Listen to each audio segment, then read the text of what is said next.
may provide parents with an opportunity to apply their new learning from tonight's event.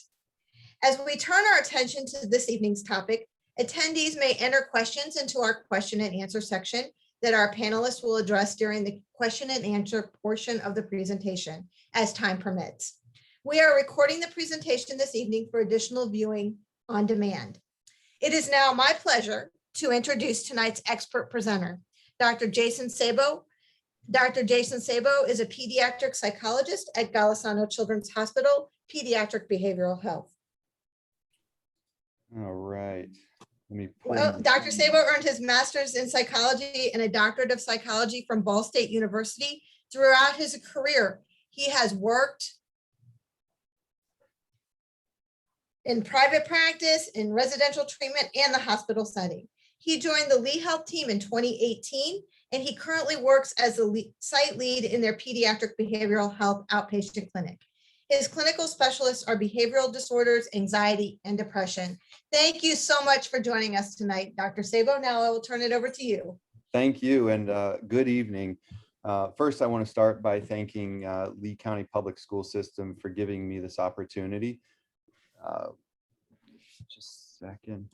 For giving me this opportunity, and also for families for logging on. I know that this is a really busy time during the evening, and so taking time out of your schedule, I know it's not easy. I have 2 kids, and so I really appreciate you taking the time and logging in. So a while back, Lori Brooks had contacted me for an idea about this Wellness Wednesday series and asked if I had a specific area or topic that I really wanted to present on.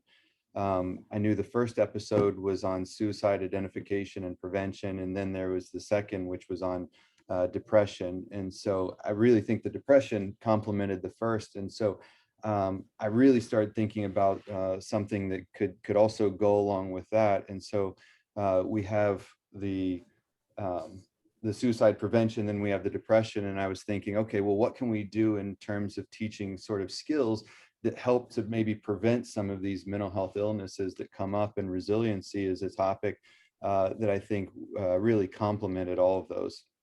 I initially thought kind of what would be the easiest, but then I'm a glutton for punishment and decided to take a topic that I really hadn't ever done a presentation on. And so it was nice actually to start, the research and really get into it, because it's something that we all know, and it's something that I talk about in my office every day.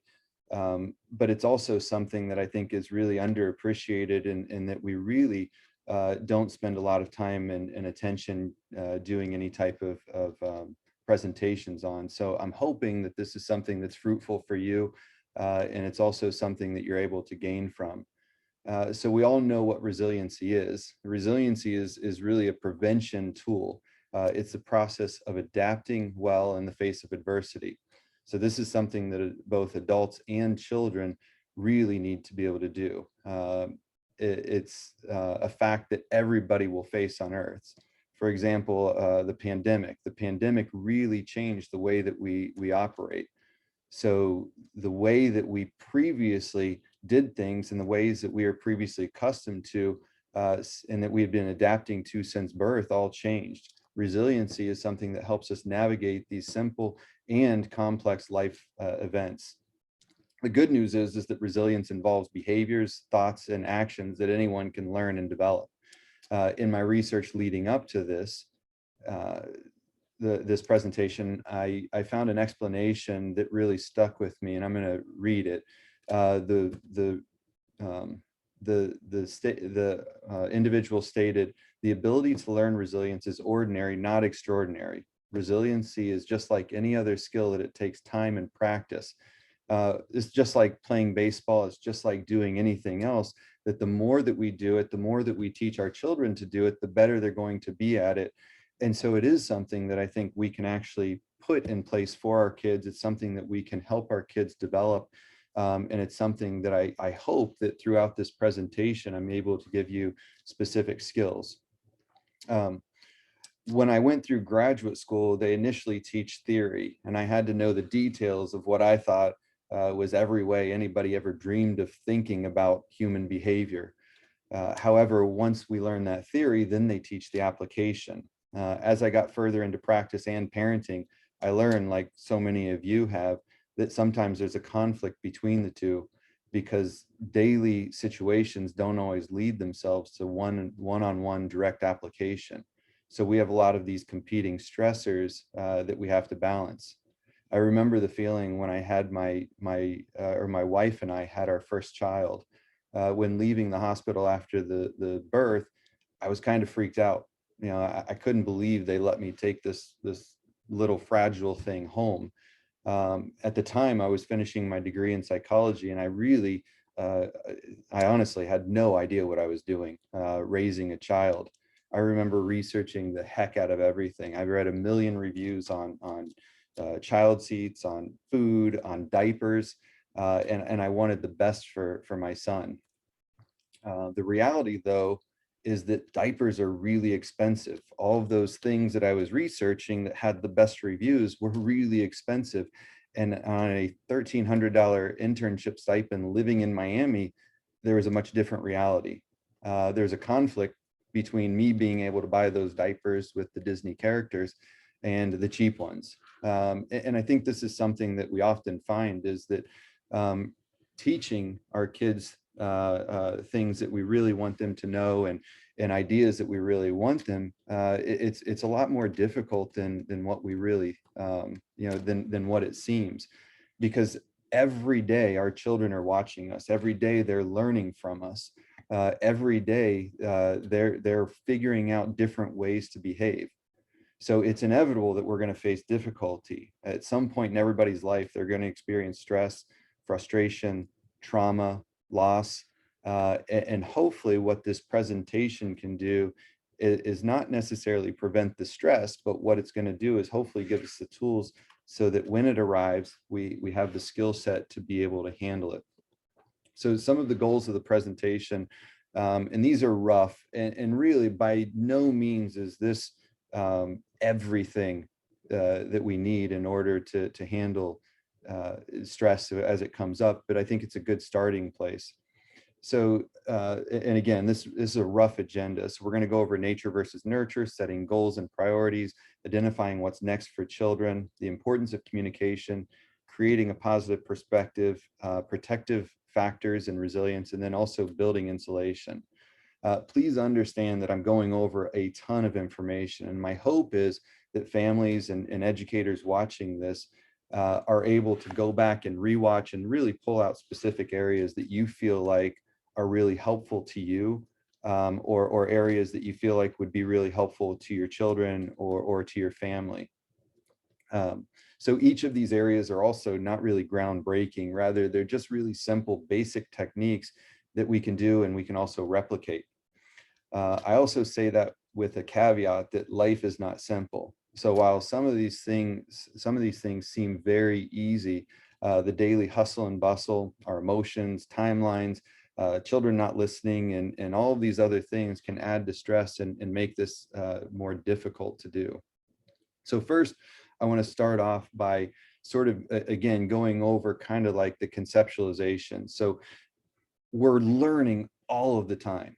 Our kids are constantly learning in multiple different ways. So first, we have to understand that our children are watching us. They're learning from the TV they watch, the social media that they're on, the reactions that we have as parents to positive and negative events, from friends and from teachers at school. One of the things that I always think about is what are my behaviors teaching my kids? What is it that I'm doing that's going to hopefully help prepare them, because they're going to watch everything that I do. So for example, if I go through the line at Wendy's, and let's say I get the wrong order. So I order everything, I start driving, and I find that they gave us the wrong order.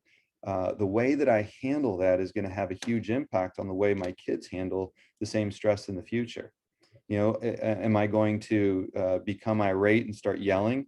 Am I going to remain calm? Am I going to say disparaging remarks about the person working at that Wendy's?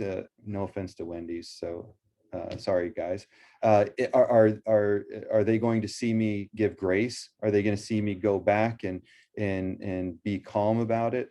These are all ways that our kids are going to pick up from us. So in general, there are 4 different ways of learning. So there's visual, which is by watching other people. There's auditory, which is by listening to others or listening to things. There's reading and writing, which is books, magazines, menus. We learn, what we might want to eat, based off of the menu. And then there's kinesthetic. The kinesthetic are those hands-on learners. Most people or most kids fall into the kinesthetic, which is the hands-on learning. So teachers are extremely aware of all of these modes. Usually they're going to have all 4 different styles in their classroom at the same time. So they're asked to teach every student and have to show a lot of resiliency, especially with the pandemic, and being able to adapt, because the way that they had been operating, a lot of them, the way that they had been teaching was based off of the way that most kids learn, and then using all these other ways sort of mixed in there. So teachers have had to use resiliency and really adapting to that. It's also important to remember that with any of these, and this is something that research kind of looks at, but it's also, there's some varying opinions on it, is that multitasking. So a lot of people think that they can, filter through each of these and multitask and do multiple things at one time. And really, research is kind of mixed on that. Some researchers feel that it's between 1.5% to 2% of people can multitask. And a lot of people say it's impossible to multitask. What we actually do is we just shift our attention from one thing to another really quickly. And as we get older, we become more adept at doing that. We become better at figuring out what's important. So for example, learning to drive is something that takes a ton of thought. It takes a lot of really understanding all the different things that go into driving a car, operating a car, learning about different drivers. I generally have a rule of thumb that if I can't see over the seat when I'm driving up on a car, I'm just going to assume they're coming into my lane. That's something that I've learned through experience. And so then I can take that experience and hopefully prevent an accident later on. It's also something that I think I also have to be careful of, because for myself, I know I'm not a multitasker. I shift my attention from one thing to another. And first, let me actually say I love my wife unconditionally. But unfortunately, she cannot compete with college football. The way my brain works is that my brain just automatically goes to football. Like it's drawn to that over whatever my wife is saying. And there have been multiple times that I apparently have a conversation with her and not remember a single thing that she's saying. So she comes back into the room 30, 40 minutes later, asking me why I didn't do the dishes or clean off the counter. And I have absolutely no idea what she's talking about. I'm pretty sure that we had the conversation because she gives me pretty good details. And I'm like, yeah, maybe I said that, but I really don't remember, because I have this like autopilot that goes on. And I think that DVR has probably helped to save my marriage. But this is something that we're also competing for our kids, is that we have so many different things that we're trying to compete with for our kids' attention. And so it's really important to figure out what style of learning suits them best, so then we can adapt our process to better suit them. And so when we're able to do that, then we can make sure that we're getting their attention. We can make sure that they're listening to the words that we're saying, that they're repeating it back to us. If it's a learning tool, then maybe we're trying something. But the goal is we really want them to learn what we're saying. We want them to listen to what we're saying. And so if the information doesn't get in, obviously they're not going to be able to do anything with it. And remember, there is a difference between multitasking and working smarter. So again, multitasking refers to the ability to mentally do multiple things at once, whereas working smarter is combining multiple activities into one. So for example, working as a waiter in a restaurant, turning 3 trips into 1 trip into the kitchen, which helps you to be more efficient.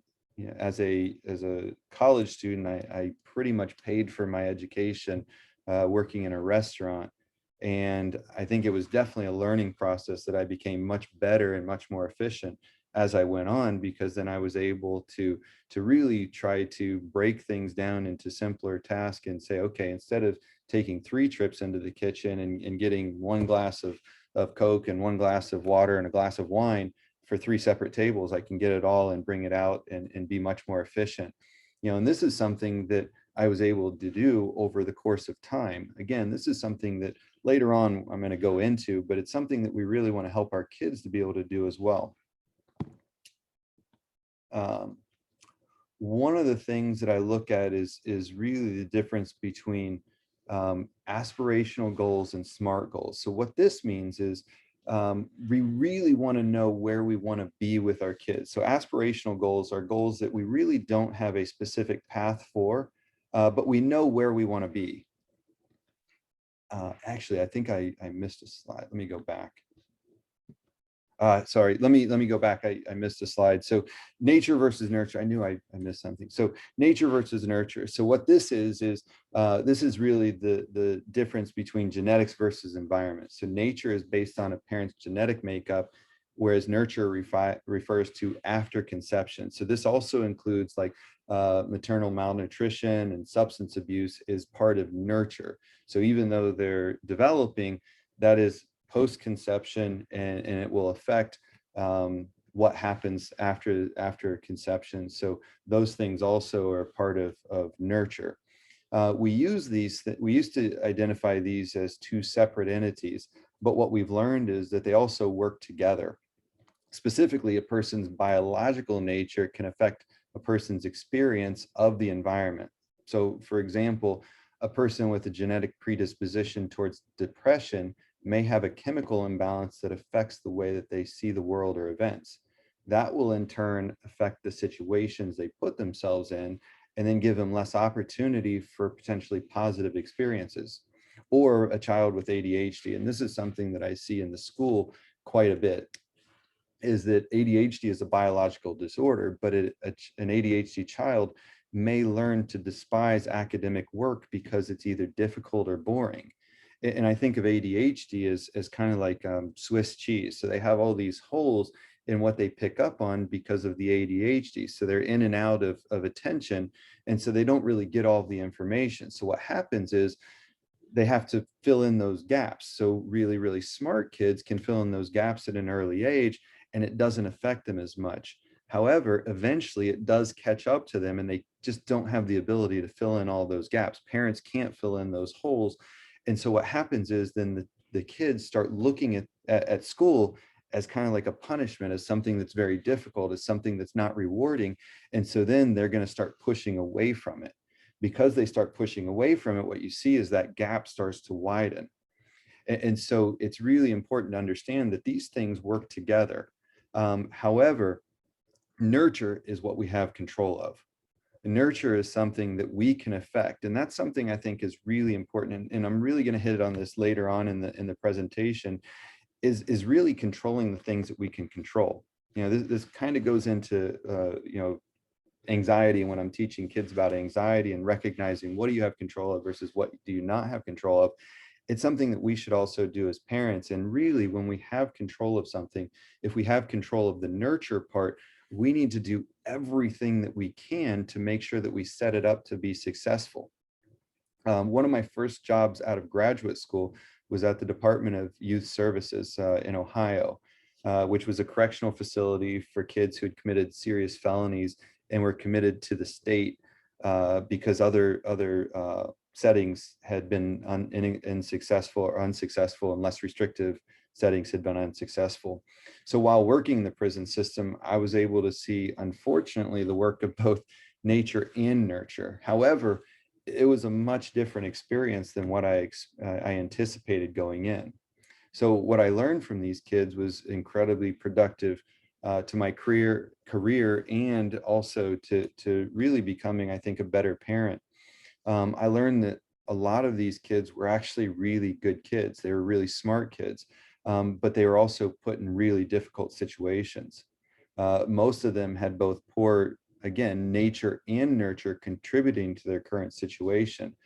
In my opinion, a lot of them had really been taught this sort of take attitude and the idea that it's only bad if you get caught. So a lot of them had these calloused hearts from, poor, parental exposure, poor experiences, poor, situations. And so it was really something that once you broke through that calloused heart on the outside, once you got through that, what you found is they were really sweet kids and really good kids. And when you're in that environment, you really have control of everything that goes on around them. And so I was able to set up this sort of like utopia, even though it was in a prison system of really reinforcing positive skills.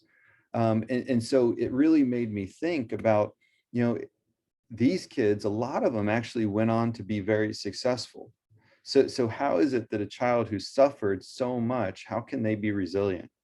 How can a child who's endured so much pain and trauma be a survivor? It was something that was really rewarding for me. But again, it also helped me become, I think, a better parent. As a parent, I want to give my child every opportunity to be successful. I want to protect them from dangers. I want to put them in situations where they can thrive. And unfortunately, while we can't control nature, we can, again, control nurture. So part of nurture is also helping them to really develop a moral compass that will then help guide them through maybe some more difficult decisions. So now I'm back on our aspirational versus SMART goals. So aspirational goals are going to be these goals where we don't necessarily have a specific path, but we know where we want to be. Like we know we want our kid to be successful, but how do we get them there? That's where the SMART goals come in, which are more specific, measurable, achievable, relevant, and then also time bound. So what they're going to do is actually look at, are we doing it? Excuse me. So specifically setting those measurable goals, and in my therapy and when I have parents who come into my office, I often have a lot of parents who say their goals are, well, I want my child to be happier. I want him to be a better student. I want him to be better disciplined, better organized, and on and on. And so then my goal is to take those aspirational goals and then break them down into really like SMART goals of, okay, these are all good ideas, but how do we measure it? Like, how do we set objective, measurable goals to make sure that we can identify if progress is being made? So for example, becoming a better student may encompass multiple different aspects. So it might be, being more accountable to homework. It might be, being more organized. And so if we can set some of those goals of, turning in homework on time, getting specific grades, now we can actually meet that aspirational goal of becoming a better student. It also helps, our children to become more resilient. So when we start setting these goals, then what we can do is when we see them achieving these goals, really build up their self-confidence. And again, that's something I'm going to talk about a little bit later. Oftentimes in therapy, I may be working towards multiple goals at one time. And what I found is that getting the child's perspective and also buy-in is incredibly important to the process. I had a supervisor, and again, this is back to working in the prison system, who I remember the first year of working there, he constantly told me the same thing. You're working harder than your patients. You have to find their motivation. You're working too hard. And it really, sort of set in with me. And that's something now I use in my daily practice. So if I have a parent who comes in and says, I really want my child to achieve higher, work harder in school. If I, most of the time, that's not the kid's goals, that's not what their goal is. Their goal is, well, I want to play more video games. And so what we can do is blend those two goals together. And if I have the child's buy-in and saying, okay, if that's something that you really want to work towards, then let's figure out some SMART goals. and I don't use that word. Kids would probably shun me for saying something like that. But I would say, okay, then let's figure out a game plan of how to get there, right? So what is it that we need to do to make it so that mom and dad will allow you to play more video games? What is it that you can do so that mom and dad see those video games as a positive thing? Right. And so this is a completely, different and much longer topic, but it's really breaking it down to the before, during, and after, and helping them understand that so many of them have absolutely punished video games and made video games absolutely terrible in their households because of the way they handle them. And so if we can handle them in a better way and we can pair it with good grades, now parents are going to start seeing that as instead of a distraction, a motivator. When we get our homework done so that we can get on video games, now it becomes a much better tool. And so really helping them see it differently. And then when they start working towards it and they start having success, now they're going to be able to meet their goal and also parental goals. So go to the next slide. Oops, go back. Okay, next slide is really coming up with priorities. Oops, let me see. Okay, setting priorities for our families. And one of the things that was sort of taught to me early on, and this was through a pastor, is that there are good ways of figuring out what our priorities are. Where do you spend your money and where do you spend your time? And that's usually going to reflect what your priorities are. What we really want to make sure that we're doing is prioritizing things that we think are going to really help our kids in the future to be successful. So I had a soccer coach in college who he just nailed this in for me, and it's really something that stuck with me at least my life since college is at the beginning of every training camp, the first thing that he would come and tell the entire team as we get together, he said the exact same thing all 4 years. He said, here are your priorities. It's God and family, school, soccer, and everything else. And he stuck by it. I mean, he was hardcore on both ends. So if grades dropped below, his opinion was it needs to be a 3.0 or above. If it dropped below that, you're off the team until those grades improve. And it didn't matter how good you were, how many goals you scored. He was strict on that. And the same thing is if you had a family event, all you had to do is go and tell him any type of family stressor and no questions asked. Don't worry, come back when you're ready. And he really, I think he really practiced what he preached. And then I sort of took that into with my family and really tried to adapt the same thing. And how do we set those priorities for our family? Because those priorities are also going to be the same priorities that our kids have when they become adults. So what are the priorities that we would like our kids to have later on? Do we want them to have a priority of being on our phone and texting and buried in that? Do we want them to have a priority of when we go to a dinner table that we put that stuff away and we communicate? In the car, do we want them to have a priority of communicating, or do we want them to have a priority of them logging on to their phone? And so really what we want to do is make sure that our priorities as a family are established. And I would really encourage everybody watching this is think about that. I feel like sometimes we have this idea of the things that are important to us, but it's important to really, I think, sit down and say, okay, here are the things that are important to me. Here are the things that are important to my family. And here are the things that I really want to be important to my children. You can also ask your kids.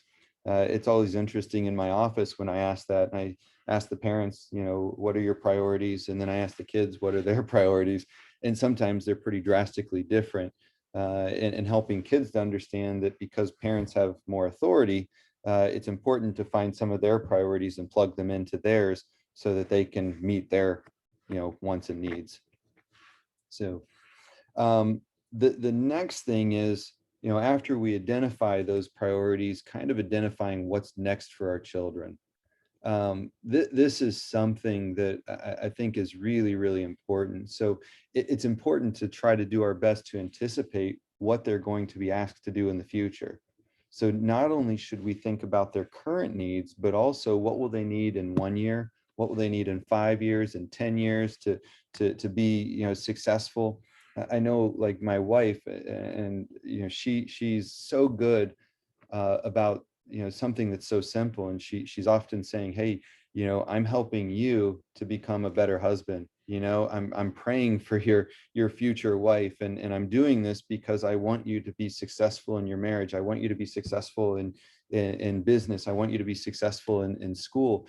And so a lot of these things, it's really trying to focus on, what are we doing now that's going to help them to be successful in the future. Remember that kids' brains are not developed really until about the age of 25. So this is a frontal lobe behavior of thinking about all of these different steps that they just don't have the ability to really do yet. Now, some kids are going to be able to say, here's what I want to be, but do they have the steps in order to do that? And we're going to go back over some of that later on. So as a child gets older, these things are going to change. So each transition that we have is going to sort of dictate where we want to go next. So like infant to toddlerhood, toddlerhood to preschool, preschool to elementary, high school, middle school, college, job, career, all of those different things. And then we also have to build in the awareness of the emotional growth and opportunities that they really need in order to be successful in those situations. This is done in so many different areas. It's done in Little League Baseball, where they start off, with a T, then it's machine pitch, then it's coach pitch, then it's kid pitch. The diamond gets bigger. Same thing with soccer. It's small, and then it gets bigger and bigger. More kids on the field, more chaos. School does the same thing. So in elementary school, there's just a ton of communication back and forth. Starting in third grade, they really start to try to transition them so they become more independent. In middle school, there's less communication, intentionally, because we want our kids learning this skill. And then by high school, the kids really should be operating on their own. My goal for the folks that come into my office, and I tell parents this, and also hopefully for my kids, is that, when they're a junior, but definitely a senior in high school, I really want them running their own schedule. I want them deciding when they go to bed. I want them deciding when they study for tests, who they hang out with. But that's given that they're able to make those decisions. So every time we give our kids things, it's because they've been able to earn that. It's because we feel like they can handle whatever that responsibility is. And if we find that they're not able to handle that responsibility, it is important for us to pull that back. Electronics is a perfect example of this. Is that electronics? It's just such a massive thing, and also a danger that we give our kids. Like a phone has unlimited, unchecked information at their fingertips to a population that is so easily persuaded. And so it's so important to make sure that we're cautious about the information that we're giving them and what they have at their fingertips. It's also important to understand that each child is unique. So what may work for one child may not work for another child.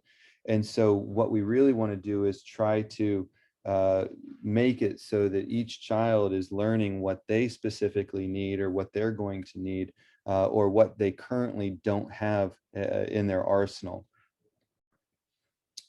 Communication is going to be a huge part of this. So communication does a lot of different things. It's important because how can we have like deep conversations if we don't practice simple communications? And so I really encourage parents to really focus on that communication and making sure that we're having conversations with kids. It's important to be able to do this, especially in two areas: car rides, and then also dinner, trying to set those 2 times aside where we can have conversations with our kids. And initially, if it's not something that you're used to doing, it may be a little bit awkward and odd and uncomfortable. But as you do it, kids will start opening up. At first, if they're used to being on their screens at that time, it's almost like a punishment. But over time, they'll get used to it, and over time, they'll start appreciating it and opening up more. And so it's really important for early parents, start at an early age. For parents who have kids who are a little bit older, start that process now and really get your kids talking, because this is going to be so important with everything else that we're trying to teach, is that we really want to be able to have those open lines of communication so that we can talk to them about difficult issues, especially on things that we're dealing with and things that we're going through, because it's an awesome way for us to be able to teach kids.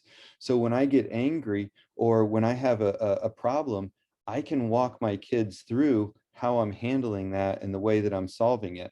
One of the things that I often have parents do is, when they get when parents get frustrated, ask the kids, what should I do or how should I handle it, which then gives you a pretty good idea of what the kids' coping skills are.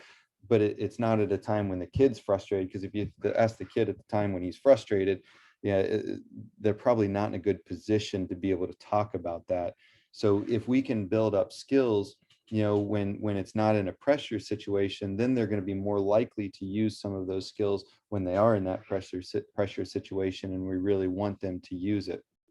So again, conceptualizing that information, having a conversation, walking through all the different steps of problem solving is really important, because again, that frontal lobe isn't developed. So that's not a skill that they currently have, but it's a skill that we want them to have. And so helping them understand, well, if I do this action, then it may lead to this outcome, which is not an outcome I want. It's kind of like if they get frustrated at parents, raising their voice to parents almost never ends positively. Like I don't know that I've ever had a parent who got yelled at and said, hey, you know what? Thank you so much as a child for yelling at me. It really helped clarify what you were thinking, and I see it in a different perspective, and I really appreciate you screaming at me. Let's go grab some ice cream. That's never going to happen. It's always going to shut things down. And so helping them to understand that, so then they have a game plan going into it, and understanding that they're going to be better able to meet their need or what they're looking for or what they want, doing it in a calm manner, because it slows down their brain, it slows down the parent's brain to be better able to problem solve. It's also important to have communication, because you want to be able to discuss these uncomfortable conversations like sex, drugs, and rock and roll. A partner, a colleague, who sort of is always talking about that, and I think it's so true. Is that it's so important for us to be able to have these conversations, because if we're not having those conversations, somebody else is with our kids. They're going to be getting that information from somewhere.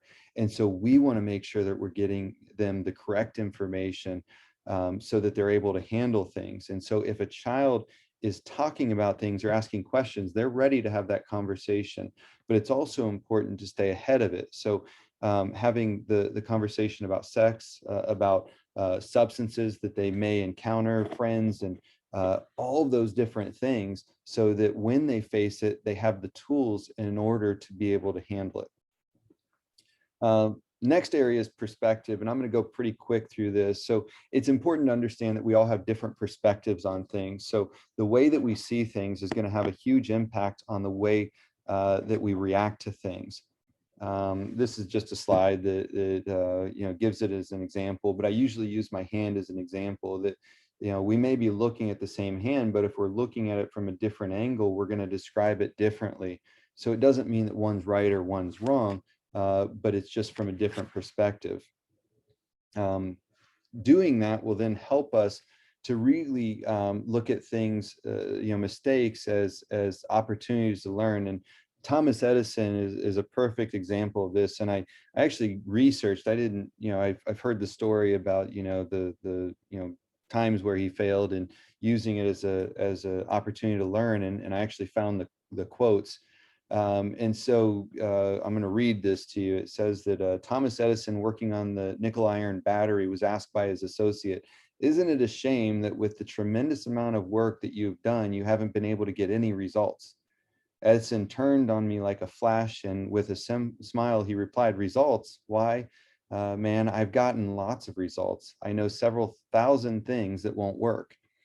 I think this is such an attitude that we really need to be able to keep. And it's such an important attitude because even in failures, we can learn. Even in failures, we can figure out better ways to do things. And it's important for us to be able to learn from these things so that we can prevent those things from happening in the future. So um, when is it that we want our kids to make mistakes? And this falls into there's a lot of caveats that go into this. So really what we want to do when we decide if we want our kids to learn from environmental mistakes or if we have to apply the consequences is based on, is the child going to learn it from the environment in a timely manner and in a manner that isn't going to destroy their life? Okay. So for example, climbing a tree when a child's young, right? So if they're climbing a lower section of the tree, that's a good opportunity for them to learn, because if they fall, it's not going to be a big mistake where they're going to break a bone. But what they'll do is they'll learn, that they need to have a better hand on the branches, that they need to do a better job at securing their footing. And so they'll learn from it. Now, if we allow our 5-year-old to climb 30 feet up in the tree and then he falls, he's going to learn that lesson, but it's going to probably have a pretty significant impact on brain functioning, and then probably the ability to walk or use some of their hands and arms as an adult. And so we really don't want them to learn that. Other examples of where we really don't want the environment to teach is like brushing teeth or grades. By the time they learn that they should have brushed their teeth, they don't have any. And if they by the time they learn that grades are important, they may have already dropped out and sort of ruined opportunities for them in the future. So those are things that we don't want. But other things that we want them to learn are things where the world is going to sort of teach that lesson. So I promised my children I wouldn't use them as examples, so I'm going to make up a random example. I assume that there's probably kids out there who may have had difficulty brushing their teeth, and you're really trying to get them to understand that. But it's amazing, as soon as they start liking a girl or start liking somebody, all of a sudden, man, they brush their teeth like 5 times a day. They take 4 showers. And all of that stuff seems to just vanish and go away. So that's an example of how the environment sometimes does a much better job. Like I can force, or a parent can force their child, it wasn't my son, a parent can force their child to brush their teeth and do it, and it's important, but they really learn that skill or the importance of it when it affects them. So like touching a hot stove, you touch the hot stove, you learn it pretty quick. And then you don't want to do that again. And then also keeping things in perspective and understanding a level 1 problem versus a level 5 problem, and keeping a level 1 at a level 1 response. All right, so protective factors. So there's no one formula for success, but the thing that, and these are things that are important: the strong parental relationships, positive peer relationships, physical health, avoiding negative coping skills, and helping others. These are all really good protective factors. The one that I really want to focus on is the internal locus of control. What that essentially means is, am I in control of what happens to me? This is something that I feel like I really do my best to try to find when I first meet with a family or a child. How do they see themselves? Do they see themselves as a passenger, or do they see themselves as a driver of their own ship, or of their own car? How do they see themselves when something bad happens to them? Are they a victim? Do they create hopelessness and helplessness, or do they become a survivor and try to figure out how they can fix it?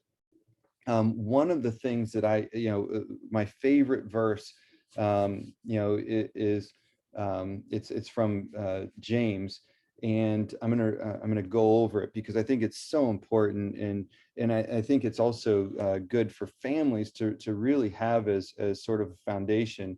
And what it says is, consider it pure joy, my brother and sisters, whenever you face trials of many kinds, because you know that the testing of your faith produces perseverance. Let perseverance finish its work so that you may be mature and complete, not lacking anything.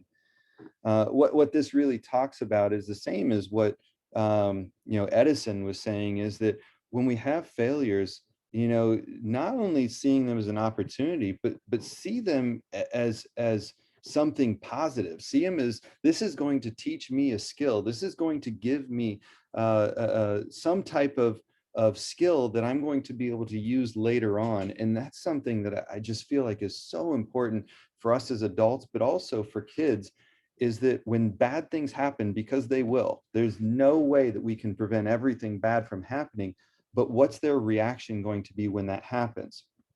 I'm going to skip over the University of Penn. All this is that, University of Penn has a whole field, which is positive psychology. And really what they do is focus on perspective and how important perspective is. And so they have these trainings, which they really give to, high risk jobs. So first responders, officers, people who are in really stressful situations, of teaching them resilience so that they can continue that job and be successful.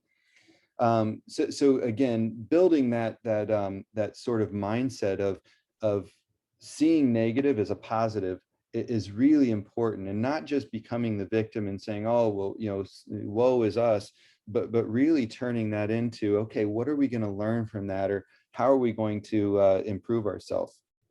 The next one is the building insulation. Building insulation is really important because as parents, we are the center of their universe at an early age, but as they get older, friends become just as, if not more important. And so it's so important to make sure that they're around positive kids and also positive activities. Research shows that when you have your kids involved in extracurricular activities, that may be sports, that may be clubs, that may be Boy Scouts, it may be all these different activities, church, it is that they are much more successful. Pretty much every positive stat that you can come up with is going to be affected by that. So, lower dropout rate, better grades, less, missing school, less truancy, less likely to use drugs. All these positive things are associated with that. And that's why I push it so much in the kids that I see. Development of self-confidence. Remember, our children are exploring the world for the first time as a child. Everything is new to them.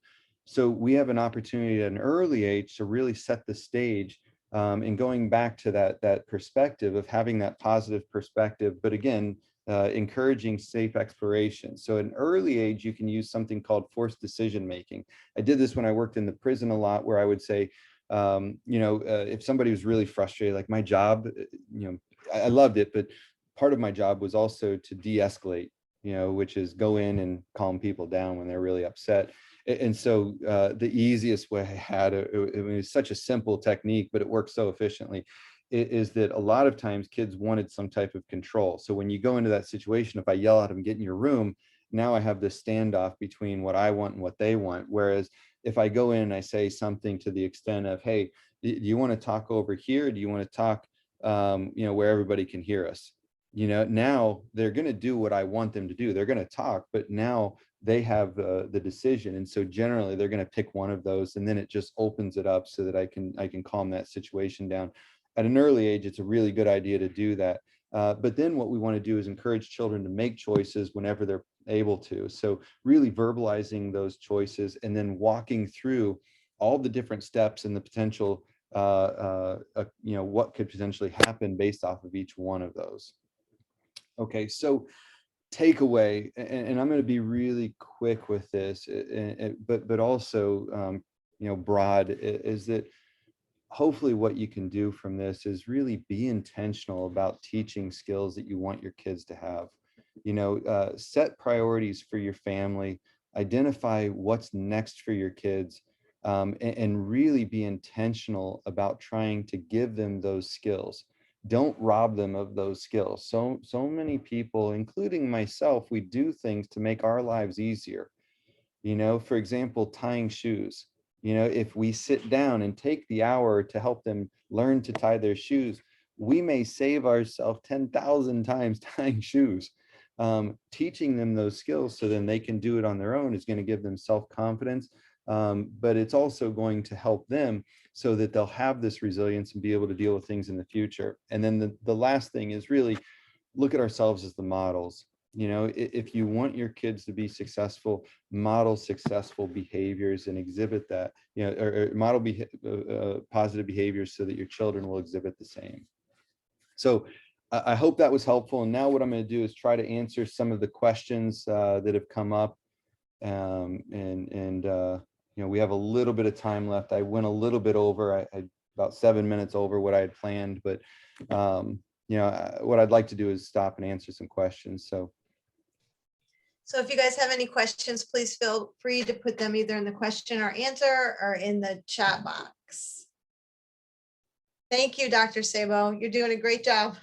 Absolutely. Are there any questions or? Nothing that's come up yet. All right. So what I'm actually, then I'm going to take this opportunity and go back 2 slides and go over something, or 4 slides, I'm sorry, and go over something really quick that I kind of just barely hit on. But strong parental relationships, this is a protective factor. So when our kids see us as somebody that they can go to, they're going to be more likely to use us when negative things happen. And this is something that it's so important for us to do. I mean, I know that I found myself failing on this, even though I teach this on a daily basis, but it's difficult because what we want to do is make it so that we are a safe place. So if our kids come to us and they've done something wrong, how do I reward that behavior initially? Now, it doesn't mean that I don't hold them accountable for maybe what they did wrong, but what I want to really do is praise them for coming to me. So I reward that behavior of them coming to me. We problem solve, come up with a way to handle it. And there may be a consequence associated with it.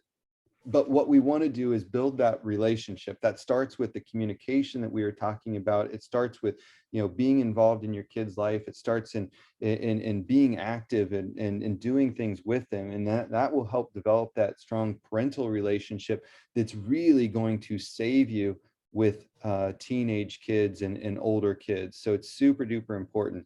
The other thing is those positive peer relationships that we really want our kids to be around kids who are going to complement them and also build them up. It's so important to try to find that as often as possible and get them around kids who are showing positive skills. I know that for my kids, that's something that I try to prepare them. If you're going over to a friend's house, you have the opportunity for that parent to see you as somebody that's a good influence or a bad influence, and do you want to be invited back, or do you want this to be a one-time thing? And so helping them to understand that their behaviors are going to have a big impact, and so then they can hopefully show those things that or those behaviors that we really want them to show. The physical health. Go ahead. I'm sorry. Oh no, go right ahead. I was just going to say there's questions popping up. So awesome. So the last one I'll touch on really quick, or 2 things really quick, is physical health. Is that there's tons of research out there that the healthy we are, the more healthy we are physically, the healthier we are mentally. And so when we take care of our body, when we're getting enough sleep, that means we're going to be less irritable. We're going to be better able to concentrate, which means we're actually going to prevent some of those negative things from happening. So physical health is really important. And then also avoid negative coping skills. And this is on the behalf of parents. So if you've had a rough day, do you open up the liquor cabinet? Our kids are going to see that. If we have a rough day, how do we go about handling that? We have the opportunity to show them positive coping skills. And so what we really want to do is avoid those negative coping skills. I know that I'm pretty sure, and this is not hopefully bragging on myself, but I do my best to not swear around my kids. And I know that I have, because my kids remind me specifically of one time, and that they heard me, and I've really tried to limit it, and I try to hold myself to that, whether they're around or not. But man, they're pretty good at pulling out the times when I fail, and they're pretty good at pulling out the times when I struggle. So again, it's important for us to avoid those negative coping skills, because if we don't want our kids cursing when they get frustrated, we shouldn't be cursing when we're frustrated. Go ahead. Okay, so first of all, as somebody said, no question. I just want to thank you for this. What a great topic, and you have great skills. So the other question is, any additional techniques for helping to address power struggles and or sibling rivalry? So power struggles with parents and sibling rivalry. Sibling rivalry is something that's pretty natural. And so really, like, sibling rivalry is kind of kids' first experience at handling interpersonal conflict. And so really it's helping kids to prevent some of that, but then also helping them to come up with tools. One of the ways that I've handled this, and I'm sure that people will probably criticize, maybe other psychologists might criticize it, but it's been very effective. And I think it's also helped my kids come up with independent thinking, is that when I start hearing them, starting to go at it, my response is, hey guys, do you need me to help solve the problem? Which they know what that means. And so they are way more prone to start working it out in a positive way, because that means that generally both of them are going to lose whatever it is that they're arguing about. And so they know that my option is going to be much worse than any option that they can come up with. Now, unfortunately, you might have an older kid who is way better at navigating that, and just way smoother with words. And so then they can kind of abuse the younger one. And so that's when we really want to step in. And I think a lot of times it's important to take the child aside and say, hey, this is something where your sibling really looks up to you.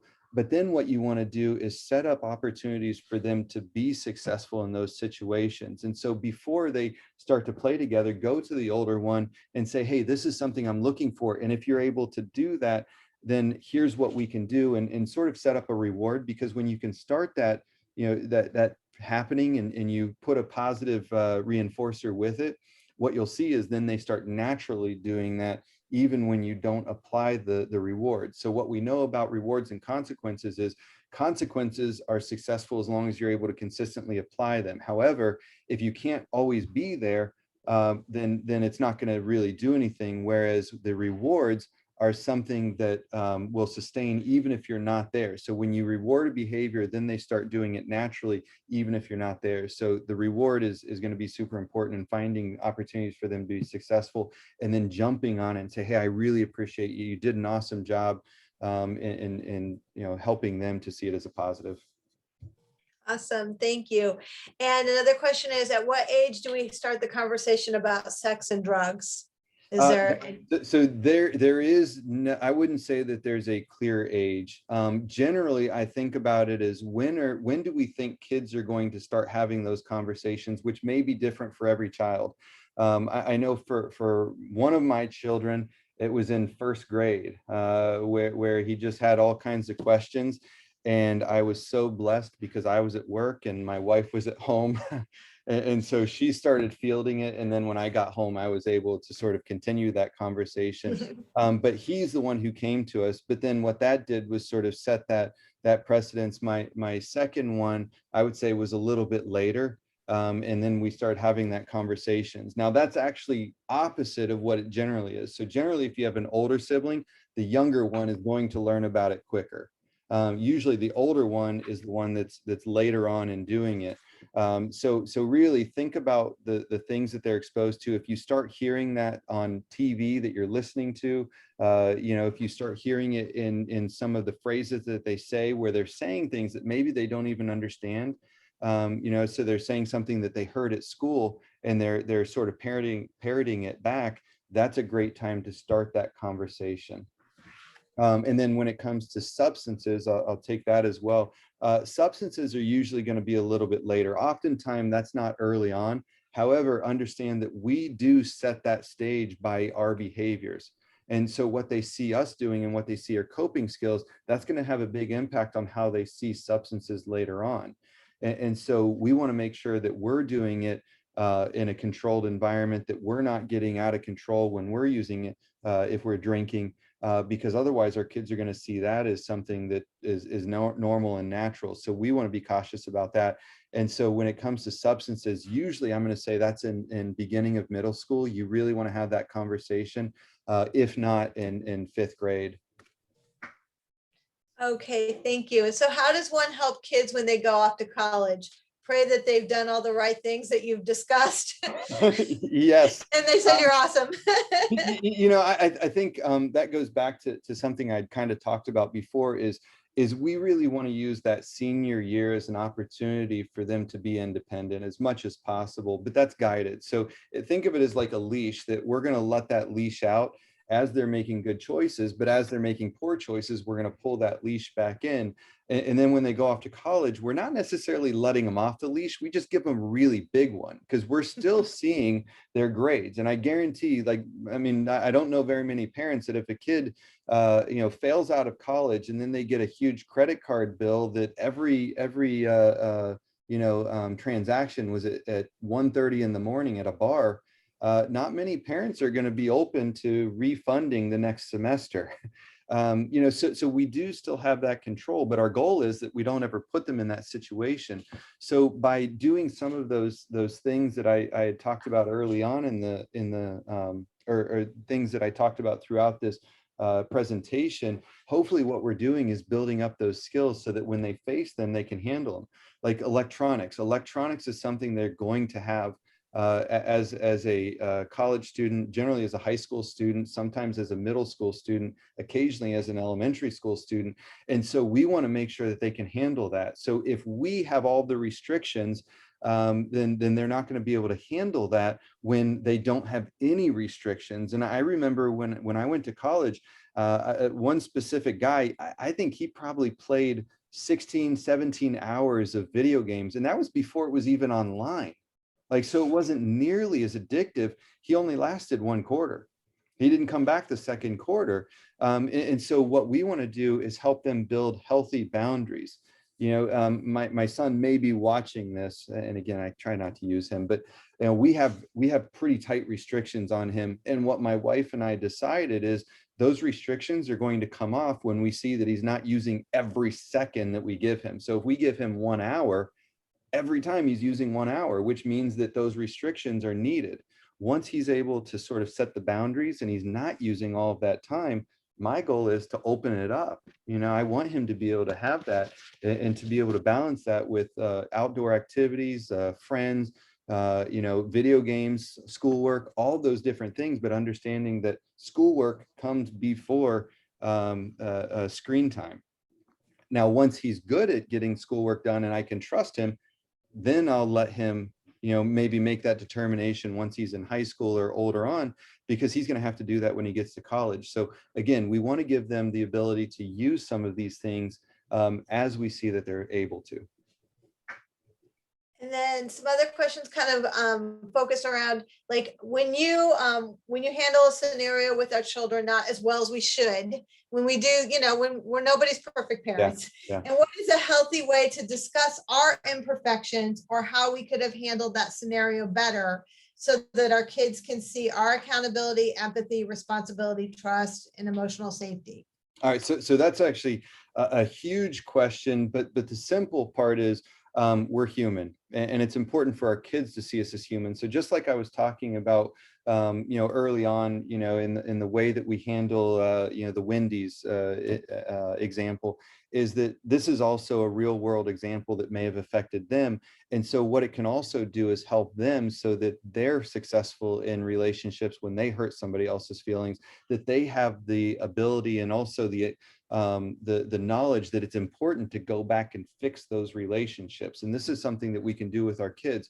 So when we do blow up on them, it's important to go back and process that information and say, hey, I lost my cool, right? And that was on me, and I'm responsible for the way I handle it. When you do that, just be cautious. Don't blame it on them. Okay. take accountability for your actions, because if you blame it on them, they're going to blame their behavior on somebody else, which is not helpful. We want them to accept responsibility, take responsibility for what they did. They are the driver, right? They're the captain of their ship. And so if they become the victim, it was somebody else's fault. You know, you're the one who made me yell at you. While we may feel that way, it was our choice to yell at them. Okay, so I think it's sometimes hard, but it is good to go back and say, hey, that was my bad. I lost my cool. I'm sorry, and I shouldn't have done that.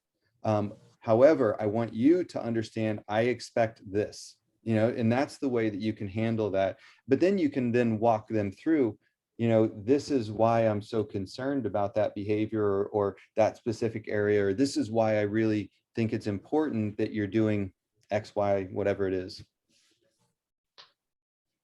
And then someone like each child is so different. How do we model and showcase the first child's behavior without putting down the second child? Yeah, that, you know, that's a really tough one. And that goes back to that one of the first questions about sibling rivalry, is that we really want to be careful about, you know, not having favorites. And my kids always joke around, both of them say it is, Dad, I know I'm your favorite, you know, and they usually do it in front of the other. But I think it's something that, you know, really recognizing that each one of them are unique, but making sure that we take time aside to really validate and really reassure them. I encourage parents, to the best of your ability, is have date nights with your kids where you can really just shower on all of that attention, and really build them up, you know. So when you find them having success, make sure you do a good job with that, of telling them how proud you are of them. Like, I have a parent that I just spoke to today, and she absolutely nailed it. So she said that her son had a grade that she wasn't happy with. She's been letting him deal with it, and she said that, you know, he was in his room, you know, last night and really working hard. She went in. He said, "Hey, I really want to bring up that grade." And she jumped on it, is really, you know, looking at the effort that he was putting in and rewarding the effort and saying, "Man, I'm so proud of you." And then today, she, you know, she made sure that she took time aside, and they, you know, went out and got a special treat. And I think that, you know, that's just such an awesome opportunity to be able to do it. So don't feel afraid to do it in front of the other child, but make sure that you're you know, that you're sort of praising both child, not necessarily equally, but that you're making sure that you praise each child, because you don't want it to be like a keeping score, like, well, I did this for him, I did that for him. You want it to sort of balance out, but it's not like, I don't see it as like, you know, like we shouldn't have a tally of how many times we do it. Thank you. And Actually, the next, real quick, one more thing. There is a ratio though. What we want to do is 3-to-1. Okay, so 3 positive to any negative. So remember, if there is a negative, we want to try to find 3 positives. I know, like with my intern, my intake coordinator, she's caught on to me that I always have bad news. Like, you know, here at the hospital, unfortunately, we have just this incredibly long wait list, and so, you know, we're hiring new people, we're opening up new locations, but we just cannot get people in. Our wait list is just absolutely out of control. But it's like that everywhere in the community. We're encouraging people to find elsewhere. We're actually taking social workers, and they're looking for other practices and providers who can get kids in. But I know, like, when I go to my intake coordinator, I'm always like, hey, here are good things. And by the way, can you fit this person in? And then I also have this good thing. And so she's like learned it. So anytime I go into her office and I say something positive, she's like, okay, what do you want? But remember, what we want to do is put at least 3 positive for any negative that we say. So I'm sorry, go ahead then. oh no, you're great information. Thank you so much. The next question is, it is so tough finding that balance of allowing them to access to friends and social media to fit in, and not having them digest so much unrealistic and unnecessary garbage. Not sure what to call it. Their diet today of what they see and hear through friends and social media seems to be a negative. Wish I could take it away altogether. They were better before this was all introduced in middle school. Such a personality change in the last year or two. It's tough. Middle school is tough. So that parent, there's a lot of wisdom in that. It is that, you know, unfortunately, I think the pandemic really also contributed to this, is that What the pandemic did was made it so that we saw electronics as actually a positive coping skill because so many other things were taken away. So this thing that we knew was dangerous actually became something that we were relying on. And so kids were using that to connect.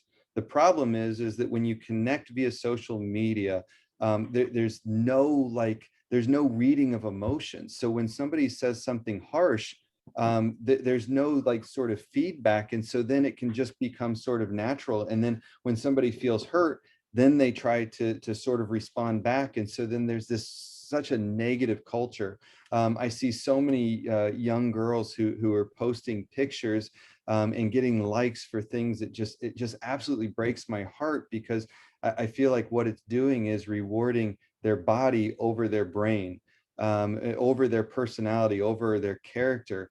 And it just absolutely scares me for later on. And so I completely agree with this parent that it's really important, because while there is a benefit, we have to weigh the potential negative. In my opinion, the negative far outweighs the positive, is that we can still give them those things, but we have to do it in a responsible manner. And so one of the things I look at is that I'm not parenting based off of what somebody else thinks is appropriate for their child. I'm parenting based off of what I think is important. So if somebody else thinks, and I'm just going to use one as an example. I'm not judging this Instagram or Snapchat, or, if somebody else thinks that their child is ready to handle that, but I don't feel as though my child is, even if they're the same age, my child shouldn't have it.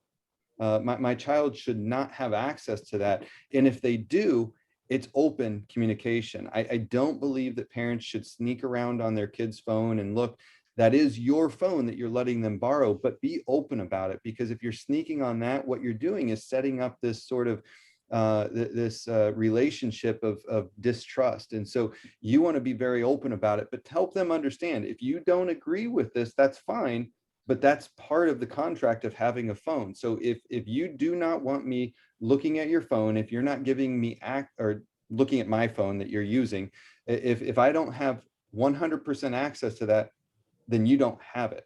And so I think it's so important to set that up, but be very upfront about it and check it regularly, check it often, and do it randomly, because when you do it at the same time every night, kids are pretty smart. They're going to learn how to delete stuff. They're going to learn how to remove stuff. And so when you do it randomly, you catch them off guard. Okay. And again, open communication, but then I think what you're going to be able to do is use those things as a positive learning tool, as opposed to when they've caused a lot of damage, or 3 months down the road when you get a call from the school and maybe an officer, or something really negative, you can start seeing, okay, hey, I saw this comment that you made and I don't like how that came off. And so what's a way that we could better handle that? How do you think this person received that, and helping them to understand how their behaviors may have affected somebody else, or how they may have been interpreted?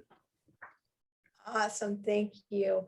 And another, we have time for just a couple more questions. So any practical tips on how to get your teen to open up to you so you can reward that behavior of coming to you? If they're suspicious about the consequences, they're suspicious that you will notify their friend's parents, if there's like an issue involving another teen. Yeah, I think it depends on how old this child is and the parent, but it starts early on. As soon as kids are able to start talking, we're talking to them and we're building that up. So again, if we don't have those simple conversations, there's no way we're going to have more complex conversations.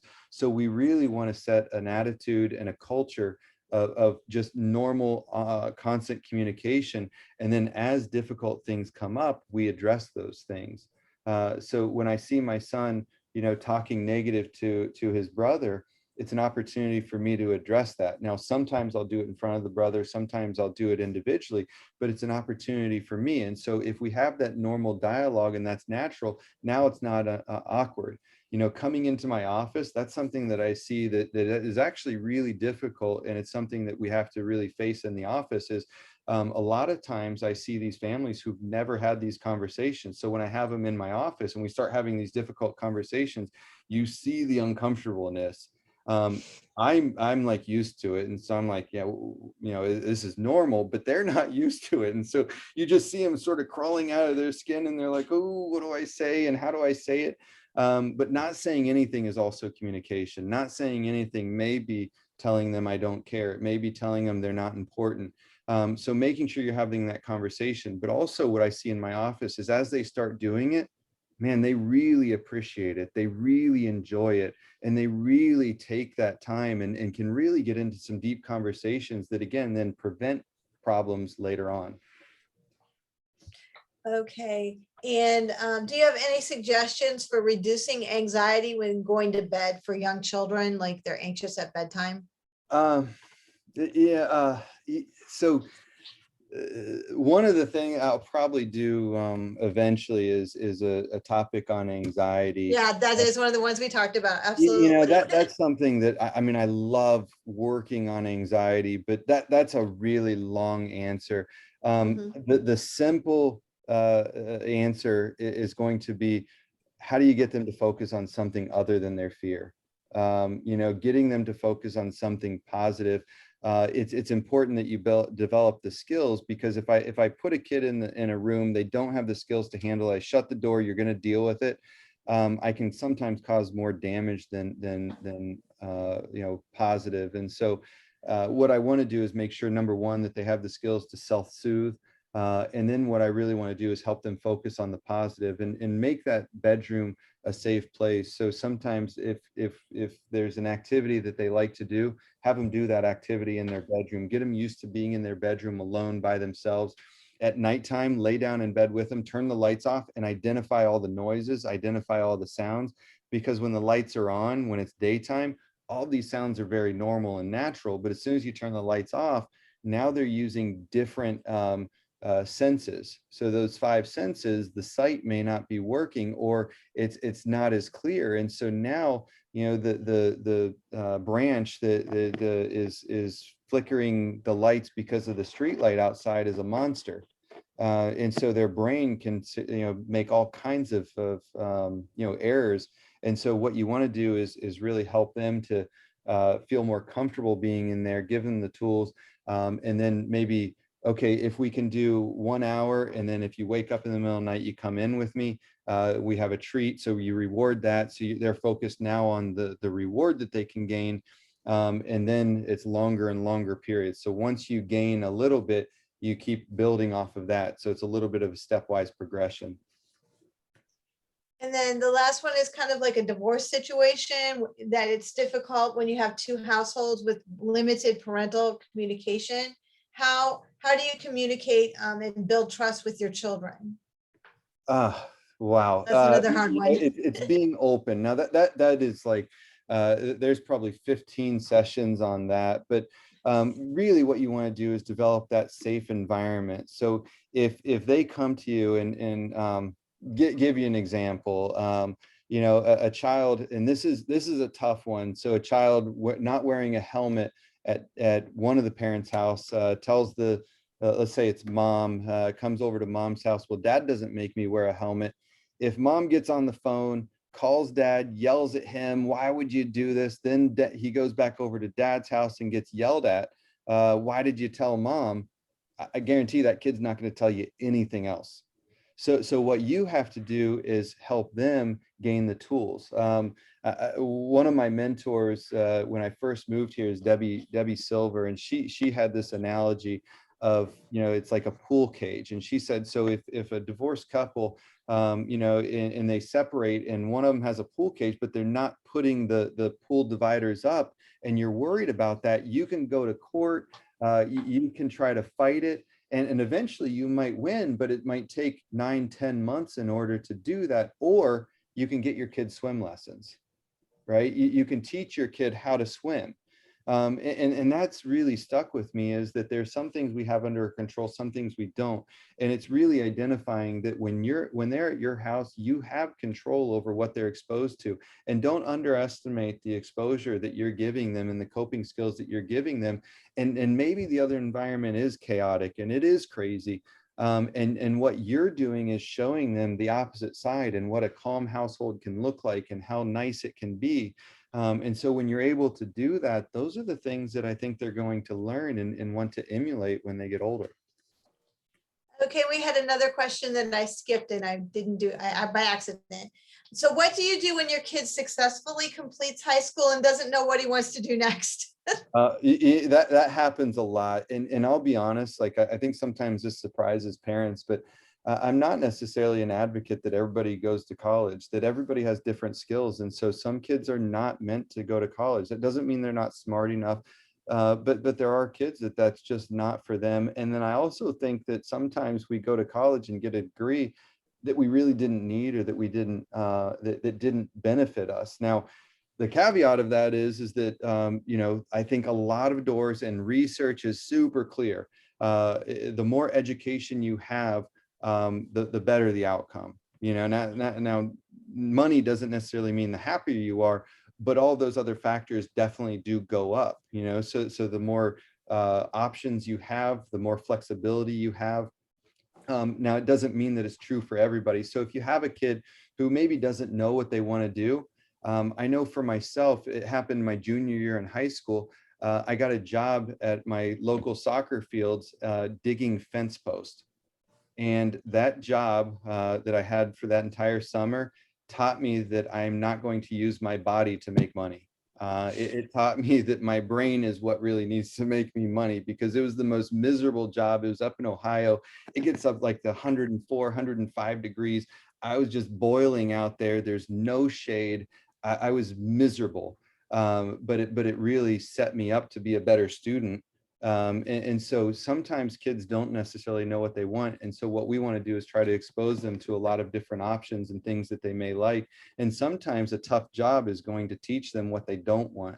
So don't rob them of that possible opportunity of figuring out maybe things that don't work. But again, hopefully what we can do is guide them and help them develop that along the way, and also understand that college is different from high school. In high school, we do have some options over what we're doing, but in college you get to decide your major, you get to decide all the classes that you're taking, and you're also, well, you or your parents are paying for it, and so then there's more motivation. And so sometimes I have these kids who did not like high school, but then get into college and just absolutely thrive. Yes, and this question kind of goes along with with kind of the sleeping question. I have my child who is almost 5 and refused to sleep by himself. He would wake up in the middle of the night and run to my room screaming to go to sleep with him. And how do I deal with that? I think you kind of already answered that a little bit. All right, so that one where somebody's walking, coming back into your room, it depends on sort of how old they are and what you've set up. At 5 years old, I wouldn't be against going back in and sitting with them and laying down for a little bit. You don't want to fall asleep in there, because you don't want yourself to be the thing that helps them fall asleep. But that's one of those things, kind of like just tying shoelaces. That if I teach my child to tie his shoelaces, now I don't have to tie it the rest of his life, or at least the next 2 or 3 years. And so same thing with sleeping at bed. That may mean you get a couple of, or maybe, a handful of sleepless nights, but it will ultimately lead to you being able to sleep uninterrupted. It'll lead to your child having those skills of feeling more comfortable and confident. And that's also a skill that would affect their ability to stay at a friend's house later on. So if they can't sleep through the night at your house, there's no way you should have them staying at a friend's house. And so that's something that we really want them to develop that skill, because it might help them later on in life with friendships and social things. So I think at an early age, or at 5 years old, I would be more prone to, when they wake up, walking them back into their room. Maybe initially you can lay down. The next time you're sitting up, the next time you're sort of standing at their bed or kneeling at their bed, the next time you take them back in, you tuck them in, then you're standing at the door when they fall asleep. And gradually what you're doing is sort of stepping yourself further back, so then they have that coping skill when they wake up and they're anxious, that they can go back to bed. But the goal is, don't ever regress. So if they've been able to sleep in their bed for an hour, make sure that they keep doing that. If they've been able to sleep in their bed all night, make sure you keep trying to get them to do that. So don't go backwards, always try to move forwards. All right. Thank you so much, Dr. Sabo. We have so many messages, like thank you for the session, a lot of good tips and reminders. Thank you, Dr. Sabo, and everyone who made this presentation possible. So that's the end of our questions. Thank you so much. My pleasure. Thank And again, I thank all of you for being on. I know that this went a lot longer than what we had anticipated, but I thought those questions were really good, and so I appreciate that. But I think it also says a lot about the participants in terms of their ability to do this, because I see the participants who are in this, not that other parents aren't good, but these are the parents who are taking that initiative, and these are the parents who a lot of this information may have been, sort of things that they already knew, but I think it's a testament to the parents who are on. So All right. We appreciate you, Dr. Sabo. Yes, we do. Thank you so much, Dr. Sabo, for taking your time this evening to talk to us and our parents and our students. absolutely, my pleasure. All right. Thank you. You guys have a good evening.